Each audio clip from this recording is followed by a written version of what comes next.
दोस्तों आज हम जीटीएल इंफ्रास्ट्रक्चर लिमिटेड कंपनी के बारे में बात करने वाले हैं क्योंकि इस कंपनी से शानदार अपडेट निकल कर आ रही है और साथ में ही आज के दिन यूएस और भारत के बीच टैरिफ को लेकर डील हो चुकी है, जिसके बाद हमें भारत की मार्केट में आज रॉकेट जैसी तेज़ी देखने को मिल रही है। और एक महीने से इस कंपनी में और भारत की मार्केट में गिरावट देखने को मिल रही थी, उसके ऊपर भी बात करने वाले हैं। तो आइए वीडियो को स्टार्ट करते हैं। दोस्तों जीटीएल इंफ्रास्ट्रक्चर लिमिटेड कंपनी का शेयर प्राइस अभी ₹1 चल रहा है। आज के दिन इस कंपनी में हमें 1% के रिटर्न्स देखने को मिल रहे हैं, जो कि पॉजिटिव रिटर्न्स हैं। वहीं पर एक महीने में हमें ज़बरदस्त गिरावट देखने को मिली 17.21% की। एक महीने पहले इस कंपनी का हाईएस्ट प्राइस ₹1.22 था। इसके बाद से हमें गिरावट देखने को मिल रही है। दोस्तों यहाँ पर भारत की मार्केट और शेयरों में एक महीने से गिरावट देखने को मिल रही थी। उसकी वजह को देखें तो यहाँ पर यूएस और भारत के बीच में जो डील होनी थी, उस डील के ऊपर कोई भी बातचीत नहीं हो रही थी, क्योंकि यहाँ पर यूएस ने भारत से कहा था कि वो रूस से क्रूड ऑयल ना खरीदे। उसके बावजूद भी भारत यहाँ पर लगातार रूस से क्रूड ऑयल खरीद रहा था, जिसके बाद डोनाल्ड ट्रंप ने भारत को धमकी दी थी कि यदि वो रूस से क्रूड ऑयल खरीदता है तो भारत के गुड्स पर 500% का टैरिफ लगा सकता है, जिसके बाद हमें भारत की मार्केट में गिरावट देखने को मिल रही थी। लेकिन इस समय Vijay Kumar chief investment strategic Geojit investment limited से यहाँ पर विजय कुमार जो कि इन्वेस्टमेंट कहा गया है कि उनकी तरफ से इस समय US India trade deal with US decision to cut tariff on India from 50% to 18% is a game changer for the Indian economy and stock market। यहाँ पर इस समय US और इंडिया के बीच टैरिफ को लेकर यहाँ पर डील हो चुकी है, जिसमें US भारत के ऊपर 50% की जगह पर इस समय मात्र 18% का टैरिफ लगाएगा, जिसके बाद हमें भारत की मार्केट में ज़बरदस्त तेज़ी देखने को मिली। आज के दिन निफ्टी 50 और सेंसेक्स में ज़बरदस्त तेज़ी देखने को मिली। यहाँ पर आप देख सकते हैं इस समय निफ्टी 50 25,811 पॉइंट पर ट्रेड कर रहा है। हमें आज के दिन 723 पॉइंट की यहाँ पर तेज़ी देखने को मिली। वहीं पर इस समय सेंसेक्स में 2,304 पॉइंट की तेज़ी देखने को मिली। 2.82% इंक्रीज़ रहा। यहाँ पर इस कंपनी से जो पॉजिटिव अपडेट निकल कर आ रही हैं उन सभी को हम देखते हैं।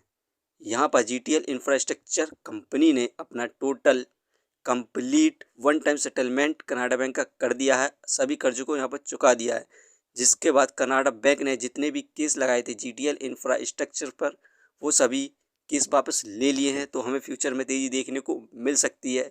और साथ में यहाँ पर इस कंपनी में फिल के द्वारा हमें ज़बरदस्त इन्वेस्टमेंट देखने को मिल रही है।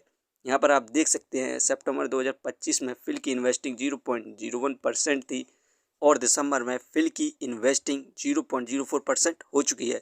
यहाँ पर ज़बरदस्त इन्वेस्टमेंट देखने को मिल रही है फिल के द्वारा, क्योंकि इस कंपनी का जो Q2 का रिजल्ट आया था उसमें शानदार परफॉर्मेंस देखने को मिली थी। यहाँ पर आप देख सकते हैं नेट सेल 356 करोड़ हुई थी।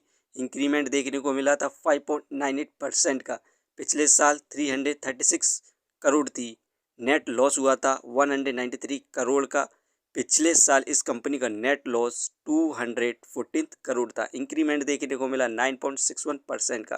यहाँ पर शानदार Q2 रिजल्ट रहा था, क्योंकि अपने लॉस को इस कंपनी ने यहाँ पर कम किया था Q2 रिजल्ट में। इस कंपनी को हम फाइनेंशियली देखें क्वार्टरली बेसिस पर तो सितंबर 2024 में 214 करोड़ का लॉस हुआ, दिसंबर में 210 करोड़ का, मार्च में इंक्रीज़ हुआ 249 करोड़ रहा, जून में कम किया लॉस को 232 रहा, सितंबर में लॉस को कम किया 193 करोड़ रहा। दोस्तों ये कंपनी क्वार्टरली बेसिस पर अपने लॉस को कम करती जा रही है। अब कुछ दिनों बाद इस कंपनी का Q3 रिजल्ट आने वाला है। उसमें यदि कंपनी अपने लॉस को कम करती है या प्रॉफिट गेन करती है तो हमें कंपनी के द्वारा मल्टीबैगर रिटर्न्स मिलने की संभावना है। वहीं पर हम इस कंपनी को फंडामेंटली देखें तो मार्केट कैपिटलाइजेशन 1,294 करोड़, जो कि बहुत बढ़िया इसके प्राइस के हिसाब से। डेप्थ ऑफ इक्विटी -0.54, इस कंपनी पर बहुत ज़्यादा तगड़ा कर्ज है, इसीलिए ये एक पेनी स्टॉक्स है। रिटर्न ऑफ इक्विटी 13.86, ये हमें पर ईयर 14% के रिटर्न्स दे रही है, जो कि काफ़ी अच्छे रिटर्न्स हैं। अर्निंग पर शेयर -0.69 नेगेटिव में चल रहा है। डिविडेंड दे नहीं रही है। Book value -4.99, face value 10। दोस्तों ये कंपनी फ़िलहाल के लिए फाइनेंशियली और फंडामेंटल बिल्कुल भी सही नहीं है। यदि ये कंपनी अपने लॉस को कम करती है या प्रॉफिट गेन करती है तो हमें इस कंपनी के द्वारा मल्टीबैगर रिटर्न्स मिलने की संभावना है। कंपनी का शेयर प्राइस 10 रुपये को भी क्रॉस कर सकता है यदि कंपनी क्वार्टर में प्रॉफिट गेन करती है। दोस्तों ये वीडियो सिर्फ एजुकेशन पर्पस के लिए थी। यदि आप किसी भी कंपनी या स्टॉक्स पर इन्वेस्ट करते हैं तो एक बार अपने फाइनेंशियर्स और एक्सपर्ट की सलाह जरूर लें। कभी भी लोन लेके इन्वेस्टमेंट ना करें, वरना आप भारी मुसीबत में पड़ सकते हैं। कंपनी के बारे में जानकारी सही लगी हो तो अपने चैनल को सब्सक्राइब करें जिसका नाम है स्टॉक एनालिसिस। धन्यवाद।